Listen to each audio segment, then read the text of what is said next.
everyone, you're watching the Ruslan Belov channel, and today we're going to discuss the situation in Ukraine as of May 30th, 2025. A large number of developments have taken place over the past 24 hours, so let's dive right into it. The armed forces of the Russian Federation continue their summer offensive, and over the past day, the Russian army has managed to significantly improve its positions along the entire front line. Let's begin with the Sumy sector, where Russian units are steadily closing the distance to the regional capital. We'll start with the town of Yunakivka.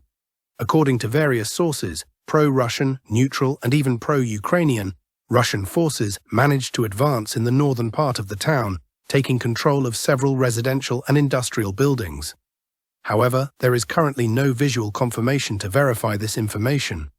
Additionally, there are reports that Russian troops are gradually advancing toward the village of Yablunivka, as well as from Vodolahi in the direction of Novomikhailivka and Vorochina.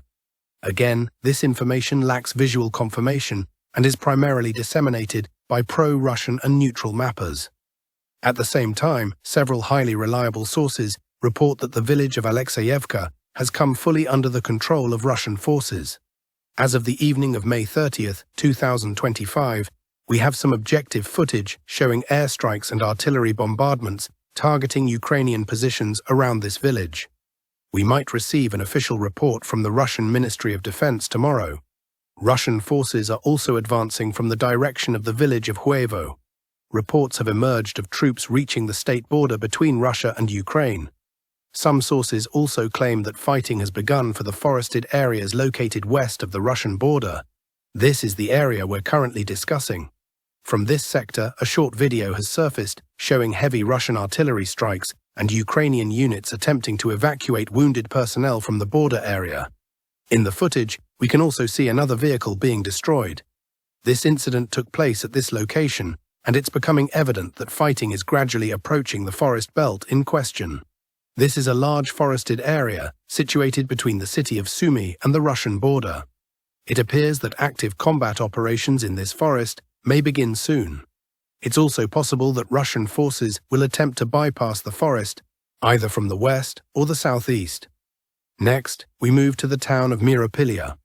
Over the past week, multiple reports, including those from the Sever group of forces, have highlighted intense fighting in this area. For context, Mirailia is situated in a lowland compared to Hornal, specifically the Hornal monastery. This geographical feature leaves the village exposed to Russian artillery and reconnaissance units. Over the past several days, a significant amount of objective footage has been released, showing strikes on Ukrainian positions around the village, including FPV drone operator sites. It appears that in the coming days, Russian forces will begin advancing from Hornal southward toward Mirailia. An assault could also be launched from Demidivka in the direction of Mirapilska. According to available footage, Mirapilska has been almost completely destroyed. It's likely that the Ukrainian military no longer maintains any fortified positions there to defend against FPV drone and artillery strikes. It's expected that Ukrainian forces will retreat from the village within the next day, after which Russian troops will likely move in. This could shift the combat further towards settlements like Veliki Pryluki and Petrushivka. This suggests that an advance from Demidivka towards Sumy may soon begin.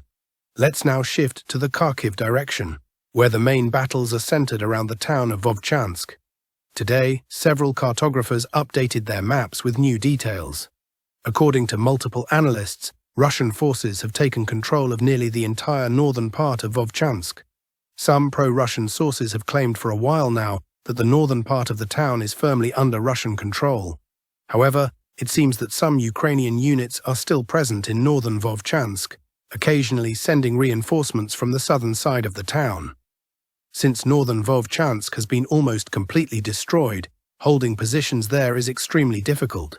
It's likely that the area is now a grey zone, where both Russian and Ukrainian reconnaissance and sabotage groups operate intermittently. Moving on to the northeastern part of Kharkiv Oblast, combat operations continue in the direction of Dvoroshansk.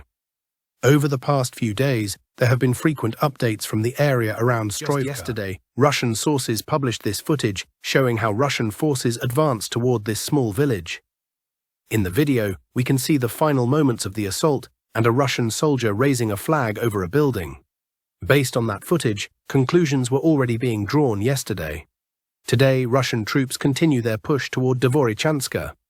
According to the latest geolocated visuals released over the past 24 hours, Russian units are approaching from the south, particularly from the direction of the village of Kupyansk.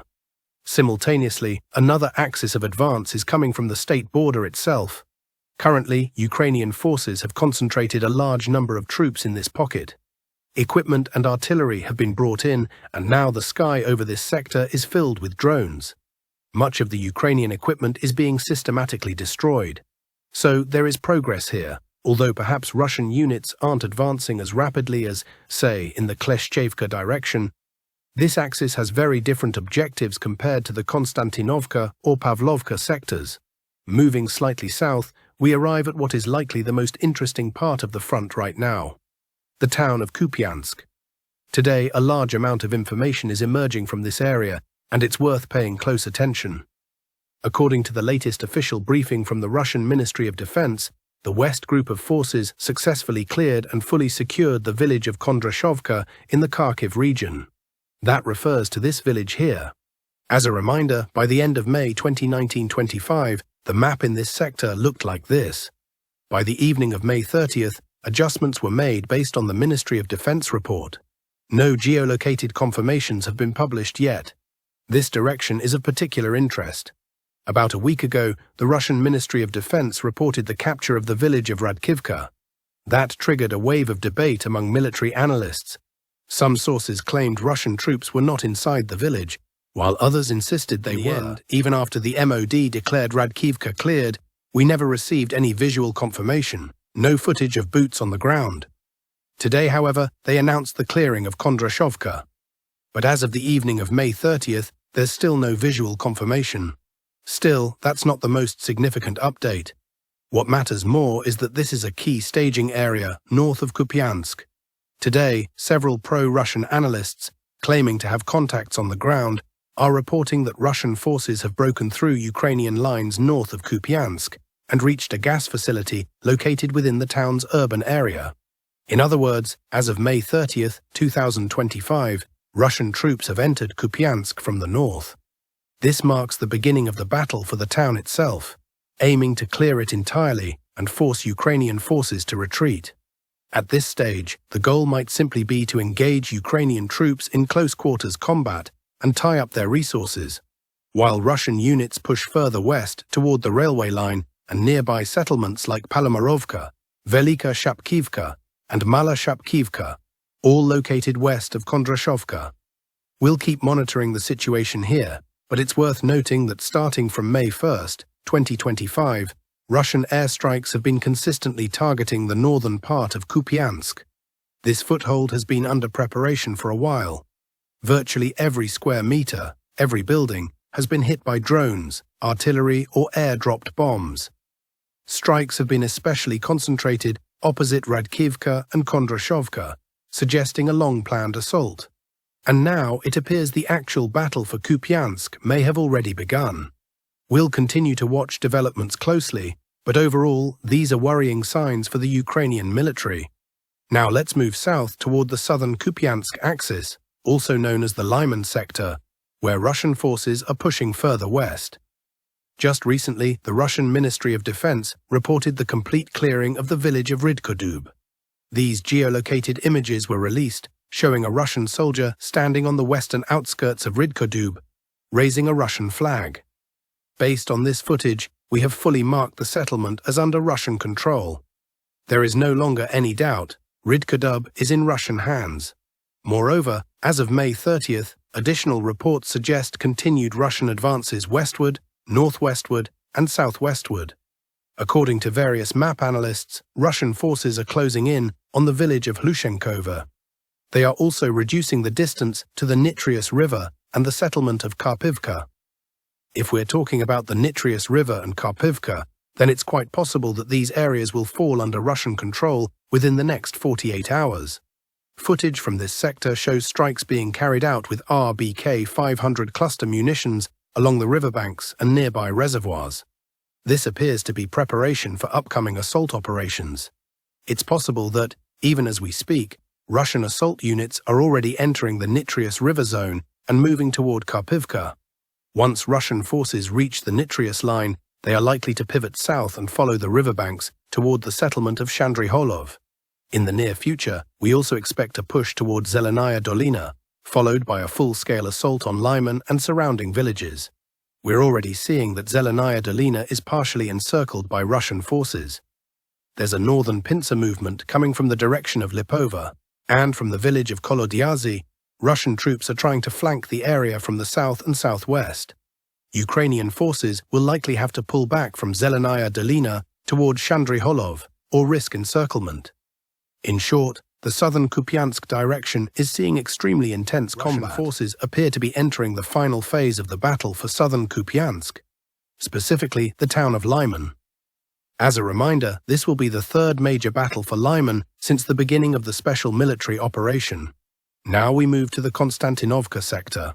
The most active fighting today is happening along the Siversky-Donetsk-Donbass Canal, particularly between Chasiv Yar and Toretsk.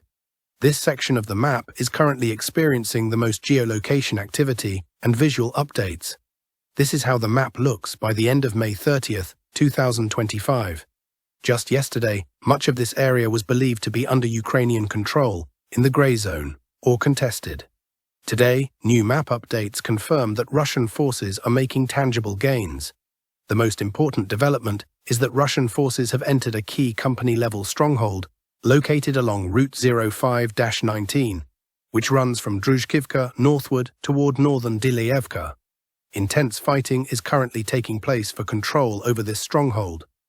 Ukrainian sources have published footage from the 28th Mechanized Brigade showing strikes on Russian positions across the Toretsk agglomeration, including within this specific stronghold. This is a critical defensive line. If it is breached, Russian troops will reach direct assault distance from northern Dilyevka itself. Reports of Russian advances in this sector have also been confirmed by multiple pro-Russian analysts and neutral mapping platforms. Meanwhile, combat operations are underway near southern Dilyevka, specifically along the railway. Objective control footage confirms the presence of Russian troops in the northwestern part of the village near the railway station. All indications suggest that the battle for southern Dilyevka is nearing its final phase. An official statement from the Russian Ministry of Defense is expected soon. Next, we move to the Clayban beak pocket, where over the past 24 hours, very little new information has emerged. Only pro-Ukrainian mapping sources have updated their maps in the area around Romanivka. According to these sources, Russian forces have fully captured and cleared the village of Romanivka. As for the settlement of Zarya, it appears that Russian clearing operations are still ongoing, and Ukrainian forces may withdraw in the next 24 hours. Again, we've received very limited information today from this area. Further along the H-32 highway, Russian forces are gradually flanking the settlements of Yablunivka and Oleksandro-Kalinove. The Russian army appears to be advancing along a wide front from the directions of Rusin-Yan, Poltavka, and Popov Yar toward these villages. This terrain is particularly difficult, with numerous fortified positions and anti-tank ditches. These red lines on the map indicate the ditches. Russian troops seem to be attacking parallel to the ditch network, attempting to outflank the fortified Ukrainian lines. Objective control footage shows numerous drone strikes on the western outskirts of Yablunivka, as well as the fields between Oleksandropol and Oleksandro-Kalinove. There's a notable concentration of FPV drones being deployed by Russian forces. We expect map updates for this western flank of the Clayban bike pocket in the coming days. At the same time, Russian forces may soon launch an offensive toward the first Ukrainian supply line located between Novoekonomichne and Druzhkivka. Russian drones are already flying intensively over this corridor, and daily footage confirms Ukrainian logistics and equipment being targeted. One of the scenes from today's video was geolocated precisely in that area. Separately, powerful airstrikes using FAB glide bombs were recorded today. These bombs targeted Ukrainian positions, indicating that Russian forces may be preparing to test or break through Ukrainian defenses near the villages of Vladimirovka and Koptieva.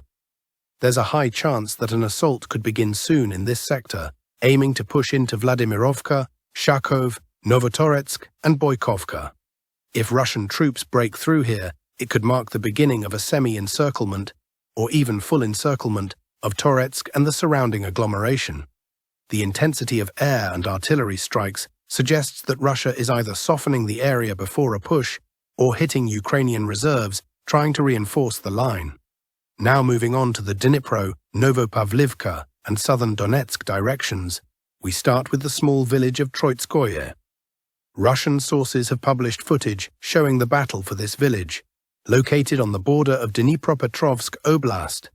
The latter half of the video shows Russian soldiers raising their flags. One of the flags was geolocated, confirming that Troitskoye was fully cleared by Russian troops today. This is also confirmed by pro-Ukrainian mapping sources. Geolocated footage now shows Russian forces operating beyond the former grey zone in areas previously uncontrolled. Russian units are now moving toward an anti-tank ditch, possibly to advance along it in order to flank Ukrainian positions in Novukrainka, Zelenyi Kut, and Alexeyevka from the north and northwest.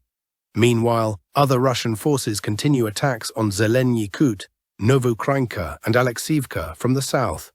Drones and airstrikes are being used to tie down Ukrainian troops, while the main assault is prepared from the north. The objective here is to prevent Ukrainian withdrawal, engage their units, and break through on a broader front. Fighting has already begun in the narrow zone between Alexeyevka and Novukrainka.